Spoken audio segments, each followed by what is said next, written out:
મિત્રો, દ્વારકાધીશને સમજવા જેટલા અઘરા છે ને, એના ભક્તોની સમજણ પણ એટલી જ અદ્ભુત હોય છે. જ્યારે હું મારા એક મિત્ર નરેશભાઈની ગાડીમાં પહેલી વાર બેઠો, ત્યારે મારું ધ્યાન ડેશબોર્ડ પર ગયું. મેં જોયું તો ભગવાનની મૂર્તિ એમણે આપણી તરફ નહીં, પણ સામે રસ્તા તરફ મોઢું રાખીને મૂકી હતી. મને નવાઈ લાગી. મેં પૂછ્યું, ભાઈ, બધા ભગવાનને પોતાના દર્શન થાય એમ મૂકે, તમે આમ ઊંધા કેમ મૂક્યા છે? ત્યારે એમણે જે જવાબ આપ્યો ને, એ સાંભળીને હું સ્તબ્ધ થઈ ગયો.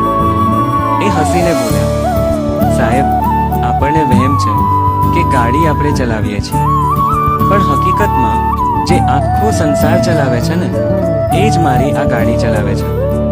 તો પછી ડ્રાઈવર તરીકે એને રસ્તા પર આગળ જ જોવું પડે ને.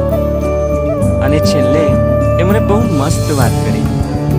જેમ અર્જુનનો સારથી મારો કૃષ્ણ હતો, એમ મેં પણ મારી જીવનની ગાડીનું સ્ટેરિંગ એને સોંપી દીધું છે.